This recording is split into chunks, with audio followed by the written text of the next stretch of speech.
We will continue our chapter struggle for freedom. इस chapter में हम अपने 3 लेक्चर जो हैं वो डिस्कस कर चुके हैं, जिसमें Europeans in the sub continent, war of independence, war of independence और द इंडियन नेशनल कांग्रेस और the all India Muslim league, ये हमने डिस्कस अपने 3 लेक्चर में कर चुके हैं। आज इसका 4th लेक्चर है, जिसमें हम इंडिपेंडेंस और एक जो फ्रीडम मूवमेंट की एक बहुत ही फेमस पर्सनालिटी है, यानी सर सैयद अहमद खान, हम उसको डिस्कस करेंगे। इंडिपेंडेंस के टूवर्ड्स जो स्ट्रगल की गई उसे हम इंडिपेंडेंस मूवमेंट या फ्रीडम मूवमेंट कहते हैं। अच्छा, इंडिपेंडेंस मूवमेंट में क्या हुआ, जब जिसमें प्रीवियस हमने ये पढ़ लिया था कि ऑल इंडिया मुस्लिम लीग बन गई, इंडियन नेशनल कांग्रेस बन गई, जिन्होंने अपनी पॉलिटिकल स्ट्रगल शुरू कर दी सब कॉन्टिनेंट में, और पॉलिटिकल स्ट्रगल और अपनी डिमांड्स रखना शुरू की टूवर्ड्स द ब्रिटिश गवर्नमेंट। अच्छा, इंडियन नेशनल कांग्रेस या मुस्लिम लीग की जितनी भी डिस्कशन हुई ब्रिटिश गवर्नमेंट से, वो एट लास्ट सक्सेसफुल हुई और ब्रिटिश गवर्नमेंट इस बात पे एग्री हो गई कि सब कॉन्टिनेंट यानी इंडिया को 2 हिस्सों में डिवाइड कर दिया जाएगा, यानी एक for Muslims and the other one is for other यानी नॉन मुस्लिम और हिंदू। अच्छा, मुसलमानों के ये डिसाइड किया गया कि मुसलमानों के हिस्से में कौन से इलाके आएंगे, जो मुस्लिम मेजॉरिटी जो प्रोविंस या स्टेट हैं वो पाकिस्तान और मुसलमानों के हिस्से में आएंगी, डिवाइड होंगी टूवर्ड्स मुस्लिम, और जो हिंदू मेजॉरिटी स्टेट्स या प्रोविंसेस हैं वो इंडिया या भारत में जो है वो इंक्लूड या शामिल हो जाएंगे। अच्छा, अब यहाँ पे ये सवाल पैदा होता है कि ये कैसे डिसाइड होगा कि कौन सा हिस्सा कितना जो है वो मुस्लिम मेजॉरिटी और कहां तक वो इंडिया में शामिल होगा और कहां तक पाकिस्तान में शामिल होगा। इससे पहले ये एक रेफरेंडम भी हुआ, जिसमें ये बात भी तमाम स्टेट और प्रोविंसेस ऑटोनोमस जो बॉडीज थी सब कॉन्टिनेंट में, उनको ये फ्री विल दिया गया कि वो जिसके साथ चाहें शामिल हो जाए, either they are go with the Pakistan और गो विद इंडिया। वो इंडिया के साथ ही पाकिस्तान के साथ जाना चाहते हैं या इंडिया के साथ या इंडिया में रहना चाहते हैं। ब्रिटिश गवर्नमेंट की डिजायर या अनाउंसमेंट से बहुत सारे जो स्टेट थी और प्रोविंस जो इंडियन गवर्नमेंट के अंडर कंट्रोल में थे, वहां तो इलेक्शन के थ्रू और रेफरेंडम के थ्रू उन्होंने डिसाइड कर लिया कि अगर मुस्लिम लीग जीत गई तो वो हिस्से पाकिस्तान में शामिल हो जाएंगे, जिसमें मुस्लिम मेजोरिटी इलाके सिंध, बलूचिस्तान और KPK और ईस्ट बंगाल जो थे, ईस्ट बंगाल वो मुस्लिम मेजॉरिटी इलाके थे और वो पाकिस्तान में शामिल होंगे। वाइल वो स्टेट जो मुस्लिम मेजॉरिटी थी या जिनके रूलर मुसलमान थे, उनको ये फ्री विल दिया गया कि वो पाकिस्तान के साथ शामिल होना चाहते हैं या इंडिया के साथ। उसमें बहुत सारी स्टेट, जिसमें जैसे कश्मीर, हैदराबाद, दक्कन, मुनाबा, जूनागढ़ और बहुत सारी इसी तरह की स्टेट्स को ये राइट दिया गया। उन तमाम स्टेट्स ने पाकिस्तान के साथ शामिल होने का ऐलान किया, बहुत सारी स्टेट्स ने इंडिया के साथ शामिल होने का ऐलान किया। यहाँ पे अब ये, जैसे मैंने पहले आपको कहा कि वो मुस्लिम मेजॉरिटी प्रोविंसेस या इलाके वो कैसे डिसाइड किया जाए कि कितना पाकिस्तान में शामिल होगा, क्योंकि एक मुल्क को डिवाइड करना था, यानी पंजाब था तो उसको डिवाइड करना था, सिंध था उसको डिवाइड करना था, या बंगाल या कश्मीर जो कि इंडिया मुस्लिम मेजॉरिटी और मुस्लिम माइनॉरिटी इलाके थे, उनको कैसे डिवाइड किया जाए। इसके लिए एक बाउंड्री कमीशन बनाया गया, जिसको हेड कर रहे थे सर रेडक्लिफ, और उसने एक डिमार्केशन की, यानी वो लाइन ड्रॉ की कि कितना हिस्सा पाकिस्तान में शामिल होगा किसी प्रोविंस का और किसी स्टेट का, और कितना हिस्सा जो है वो इंडिया में शामिल होगा। यहाँ पर बहुत बड़ी इनजस्टिस हुई कि जो इलाके मुस्लिम मेजॉरिटी के थे और वो पाकिस्तान में शामिल होना चाहते थे, उनको इंडिया में शामिल कर दिया गया, जिसमें गुरदासपुर है का इलाका ख़ास तौर पे सबसे ज़्यादा इम्पोर्टेंट है, जो कि कश्मीर का रास्ता था वो इंडिया में शामिल कर दिया गया, या मगरबी बंगाल एंड ईस्ट बंगाल और वेस्ट पाकिस्तान में कुछ ऐसी जगह थी जैसे सिलट था और कुछ इलाके थे जिसको अननेसेसरी या इनजस्टिस के तौर पे जो है वो इनजस्टिस हुई और वो इंडिया के साथ शामिल कर दिए गए। इस बाउंड्री कमीशन या डिमार्केशन की वजह से जो लाइन ड्रॉ हुई दो इलाकों के दरमियान, इसने बहुत बड़ा इस बाउंड्री कमीशन ने की वजह से जो कि इसने एक तो लाइन डिमार्केशन हुई, डिवाइड हुए दो मुल्क, और इनजस्टिस ने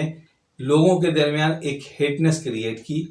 और इनजस्टिस क्रिएट की, जिसकी वजह से लाखों लोग जो है वो कत्ल हुए और इस सेंचुरी की एक सबसे बड़ी जो है वो माइग्रेशन स्टार्ट हुई, यानी ऑलमोस्ट 10 मिलियन पीपल जो है वो अक्रॉस द बॉर्डर पाकिस्तान से इंडिया और इंडिया से पाकिस्तान आए, और तकरीबन 1.4 मिलियन पीपल जो है वो कत्ल कर दिए गए। इस पूरे डिमार्केशन या ये जो लाइन ड्रॉ हुई, इस लाइन ने बहुत बड़ा कत्लेआम को भी स्टार्ट किया। बहरहाल पाकिस्तान बन गया 14 अगस्त 1947 में, और ये कत्लेआम, ये नुकसान और तमाम चीज़ों के बावजूद पाकिस्तान बन गया। एक इस्लामिक आइडियोलॉजी के तहत एक पहला इस्लामिक कंट्री जो है वो इस दुनिया के नक्शे पे बना, जिसे हम पाकिस्तान कहते हैं। ये पाकिस्तान की एक शॉर्ट हिस्ट्री थी, बट हमने आपको ये बताना है कि वो कौन सी बड़ी पर्सनालिटीज थी जिन्होंने पाकिस्तान बनाने में बहुत ही इम्पोर्टेंट रोल प्ले किया। वैसे तो बहुत सारी पर्सनालिटीज़ हैं जिसको मैंने पहले भी कहा, जिससे सबसे पहले सर सैयद अहमद ख़ान है, नवाब सलीमुल्लाह है, मौलाना मोहम्मद अली जौहर, मौलाना शौकत अली, कायद आज़म, अल्लामा इकबाल, लियाकत अली ख़ान, और इस तरह के और बहुत सारी ऐसी पर्सनालिटीज़ थी जिन्होंने पाकिस्तान मूवमेंट में बहुत ही इम्पोर्टेंट रोल प्ले किया और अपनी इस स्ट्रगल को एंड तक पहुंचाया, यानी पाकिस्तान बनाने तक पहुंचा दिया। इसमें सबसे पहले और जो नाम आता है वो सर सैयद अहमद खान का। सर सैयद अहमद खान 17 अक्टूबर 1817 को दिल्ली में पैदा हुए, और वो ग्रेजुअली उन्होंने जो है वो तालीम ब्रिटिश स्कूल्स में हासिल की और ईस्ट इंडिया कंपनी में जॉब करने लगे, और ग्रेजुअली वो तरक्की करते करते जज के ओहदे पे पहुंच गए। और लेकिन एक बहुत बड़ा इंसिडेंस 1857 का हुआ, जो कि हमने प्रीवियस लेक्चर में डिस्कस किया, वो जिसको हम क्या कहते हैं, वॉर ऑफ इंडिपेंडेंस। और वॉर ऑफ इंडिपेंडेंस का सारा ब्लेम किस पे आया, मुसलमानों पे आया, जिससे मुसलमानों को बहुत ज़्यादा दुख और तकलीफ और प्रॉब्लम क्रिएट हो गई। उनकी ज़मीनें छीन ली गई, उनकी नौकरियां ख़त्म कर दी गई, और बहुत सज़ाएं और एग्जाइल पे मजबूर किया गया मुसलमानों को, और तमाम का तमाम ब्लेम मुसलमानों को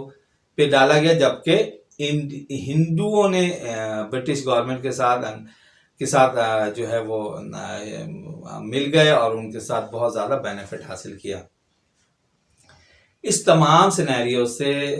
को देखते हुए सर सैयद अहमद खान ने मुसलमानों की लीडरशिप का बेड़ा उठाया, लीडरशिप को एक्सेप्ट किया और मुसलमानों की रहनुमाई शुरू की। सबसे पहले तो उन्होंने एक बहुत ही इम्पोर्टेंट यानी एक बुक लिखी या एक बुकलेट लिखी, जिसमें कॉजेज ऑफ रिवॉल्ट ऑफ 1857 लिखे, यानी उस रिवॉल्ट का जो कॉज है वो लिखा। यानी उन्होंने ब्रिटिश गवर्नमेंट को ये बताया कि ये जो रिवॉल्ट हुआ 1857 में, जिसे हम वॉर ऑफ इंडिपेंडेंस कहते हैं, इसका सारा ब्लेम मुसलमानों पे नहीं आना चाहिए। ये सारा ब्लेम मुसलमानों पे नहीं, सिर्फ मुसलमान इन्वॉल्व नहीं थे, इसमें हिंदू भी था, सिख भी था और मुसलमान भी थे, और डिफरेंट जो और कास्ट थी या रिलीजन थे, उन सब ने जो है वो हिस्सा लिया, सिर्फ मुसलमानों ने नहीं लिया। लिहाजा तमाम ब्लेम मुसलमानों पे ना डाला जाए और उसका जो सज़ा है वो मुसलमानों को नहीं दी जाए। ये एक साइड पे उन्होंने मुसलमानों ब्रिटिश गवर्नमेंट को ये बात बताई। दूसरी इन द अदर हैंड उन्होंने मुसलमानों को एड्रेस किया और कहा कि अब 1857 के बाद अब जो गवर्नमेंट जो है ब्रिटिश गवर्नमेंट की, ये बात एक्सेप्ट कर लेना चाहिए। मुगल एम्पायर ख़त्म हो चुकी है, ब्रिटिश गवर्नमेंट ने टोटल कंट्रोल जो है इंडिया का हासिल कर लिया है, लिहाजा अब हमारे ये रूलर हैं और हमें इस बात को एक्सेप्ट कर लेना चाहिए, जो कि मुसलमान वॉर ऑफ इंडिपेंडेंस के बाद एक्सेप्ट नहीं कर पा रहे थे। और दूसरी बात जो उन्होंने मुसलमानों को एड्रेस करते हुए कही, एक तो आप अब पॉलिटिक्स में हिस्सा ना लें फॉर द टाइम बीइंग, क्योंकि इस वक्त हमारा पूरा फोकस जो है वो एजुकेशन पे होना चाहिए मुसलमानों की, वो भी लेटेस्ट जो जदीद एजुकेशन है उस पे फोकस होना चाहिए। अगर हम ये एजुकेशन हासिल नहीं कर सकेंगे तो हमारे बच्चे जो हैं वो बैकवर्ड हो जाएंगे एज कंपेयर टू हिंदू। सारी जॉब्स वो ले जाएंगे, सारी पोजीशन पर वो बैठ जाएंगे, तो वो दिन मुसलमानों का लिए बहुत ही ख़राब और बुरा दिन होगा जब तमाम अच्छी पोजीशंस पे हिंदू आ जाएंगे और मुसलमानों के लिए कोई पोजीशन नहीं होगी। तो ये इसके लिए उन्होंने कहा, मुसलमानों को एड्रेस किया कि फॉर द टाइम भी आप जो हैं वो पॉलिटिक्स को भूल जाएं और एजुकेशन पे अपना पूरा फोकस रखें। सर सैयद अहमद खान का मेन मोटिव जो था वो एजुकेशन ही था, लिहाजा उन्होंने मुसलमान बच्चों के लिए सबसे पहले एक MAO कॉलेज या मोहम्मदन एंग्लो ओरिएंटल कॉलेज की बुनियाद रखी। वहाँ मुसलमानों को तालीम देने के स्टार्ट किया। इससे पहले उन्होंने एक साइंटिफिक सोसाइटी कायम की थी, जहाँ मुसलमान बच्चों को साइंटिफिक प्रैक्टिकल और एक्सपेरिमेंट वगैरह सिखाए जाते थे, ताकि मुसलमान बच्चों के लिए साइंस से दिलचस्पी पैदा हो, इंटरेस्ट पैदा हो, और वो इस न्यू टाइप ऑफ एजुकेशन की तरफ डाइवर्ट हो, जो कि उस वक्त मुसलमान बिल्कुल भी नहीं जानते थे, और वो सिर्फ मदरसों की तालीम हासिल कर रहे थे, दुनियावी तालीम बिल्कुल भी नहीं हासिल कर रहे थे। क्योंकि दुनिया में रहना है और इस इंडिया में रहना है, हिंदू और ब्रिटिश गवर्नमेंट के दरमियान रहना है, तो उन्हें ये न्यू एजुकेशन हासिल करनी पड़ेगी। बहरहाल उसके लिए उन्होंने एक कॉलेज बनाया जो बाद में अलीगढ़ यूनिवर्सिटी बन गया। उन्होंने बेइंतहा सख्त स्ट्रगल की, बहुत ज़्यादा मेहनत की और सिर्फ फोकस रखा मुसलमान बच्चों की एजुकेशन। जब और ये उनकी कोशिशें रंग लाई। 1875 में ब्रिटिश गवर्नमेंट ने उनको अवार्ड दिया, जिसमें सर का उनको जो खिताब दिया गया, इसीलिए हम उन्हें सर सैयद अहमद खान कहते हैं। और इसी अलीगढ़ यूनिवर्सिटी से बड़े मुसलमान जो है एजुकेशन अपनी कंप्लीट करके निकले, और फिर वो मुसलमान जो है आगे चल के मुस्लिम लीग में शामिल हुए, और फिर फ्रीडम स्ट्रगल ऑफ फ्रीडम में जो है उन्होंने इम्पोर्टेंट रोल प्ले किया। तो इस तरह से सैयद अहमद खान की जो अलीगढ़ यूनिवर्सिटी की कोशिश थी, मुसलमान बच्चों को एजुकेशन देने की कोशिश थी, आखिर वो फ्रूटफुल हुई और मुसलमानों के लिए एक बेहतरीन और पढ़ी लिखी यूथ फोर्स जो है वो बनाने में सर सैयद अहमद खान की अलीगढ़ यूनिवर्सिटी ने एक इम्पॉर्टेंट रोल प्ले किया। और सर सैयद अहमद खान ही ने सबसे पहले टू नेशन थ्योरी की बेसिस प्रोवाइड की। यानी एक तो मुसलमानों ने वॉर ऑफ इंडिपेंडेंस में मुसलमानों और हिंदुओं का जो डिफरेंसेस थे वो सामने आए। उसके बाद एक और इंसिडेंस जो अलीगढ़ यूनिवर्सिटी ही में पेश आया, यानी सर सैयद अहमद खान ने पहले तो कोशिश की कि मुसलमान और हिंदुओं को दोनों को इसमें जॉब्स दी जाएं, और बल्कि ज़्यादा इसमें हिंदू टीचर्स जो थे वो ही इसमें शामिल थे। लेकिन एक दिन वो तमाम जो हिंदू मेजॉरिटी में थे टीचर, उन्होंने ये कोशिश की कि उर्दू यहाँ लैंग्वेज ना डाली जाए, हिंदी हो, और वंदे मातरम जो है वो मॉर्निंग में पढ़ाया जाए, जिसकी वजह से मुसलमानों में और हिंदुओं में क्लैश हो गया। सर सैयद अहमद खान इस बात पे बहुत ही सरप्राइज हुए और उन्होंने तमाम हिंदू टीचर्स को अलीगढ़ यूनिवर्सिटी से निकाल दिया और ये कहा कि मुसलमान और हिंदू आपस में अब एक साथ नहीं रह सकते, ये दो डिफरेंट नेशंस हैं, और अब पहले ये साथ रहे, but now it is impossible कि ये दोनों नेशन एक साथ हैं। इसी तरह मुसलमानों के लिए एक नेशन का वर्ड इस्तेमाल किया सर सैयद अहमद खान ने, और ये भी कहा कि इंडिया में दो नेशन रहती हैं, एक हिंदू और एक मुसलमान, और यही टू नेशन थ्योरी बाद में पाकिस्तान की बेसिस बनी। इसी टू नेशन थ्योरी, इसी दो को जो नेशंस की थ्योरी पे ही पाकिस्तान और इंडिया सेपरेट किया। मुसलमान हमेशा इसी टू नेशन थ्योरी पे कायदे आज़म और डिफरेंट मुस्लिम लीडर फोकस एम्फसाइज करते रहे और बिलाखिर पाकिस्तान बन गया। सर सैयद अहमद खान अपनी बेहद ज़बरदस्त एक विजनरी पर्सनालिटीज़ थे, जिन्होंने ख़ास तौर पे बच्चों को, मुसलमान बच्चों की तालीम के लिए बहुत ही सख्त स्ट्रगल की और उनको जो लेटेस्ट एजुकेशन थी और स्पेशली उन बच्चों को कहा कि इंग्लिश सीखें, ये आपके काम आएगा, क्योंकि फर्दर जो है इंग्लिश का दौर आने वाला है। ब्रिटिश गवर्नमेंट का एक बहुत बड़ा पूरी दुनिया में रोल है और वो इंग्लिश उसके लिए बहुत ज़रूरी है। लिहाजा उस वक्त उनके बहुत सारे मुखालफिन रहे, बट ग्रेजुअली इस बात को आज सब एक्सेप्ट करते हैं कि सर सैयद अहमद खान ने मोर देन 100 ईयर्स पहले, यानी 130 ईयर्स पहले इस बात को समझ लिया था कि इंग्लिश मुसलमान बच्चों के लिए बहुत ज़रूरी है। इसलिए उन्होंने इंग्लिश की बुक्स को ट्रांसलेट पहले किया, ताकि वो नई बुक्स हैं, बहुत बड़ा ट्रांसलेशन का एक पूरा एक जो डिपार्टमेंट कायम किया अलीगढ़ यूनिवर्सिटी में, जो लेटेस्ट यूरोप की बुक्स, ऑक्सफोर्ड की बुक्स को ट्रांसलेशन कर दी, ताकि मुसलमान बच्चे इसको पढ़ सके, इजीली समझ सके, और साथ साथ इंग्लिश के भी लिए भी उन्होंने बहुत जद्दोजहद की। लिहाजा सर सैयद अहमद खान सर सैयद अहमद खान की ज़बरदस्त पर्सनालिटी थी, और सर सैयद अहमद खान 1898 में उनकी डेथ हुई।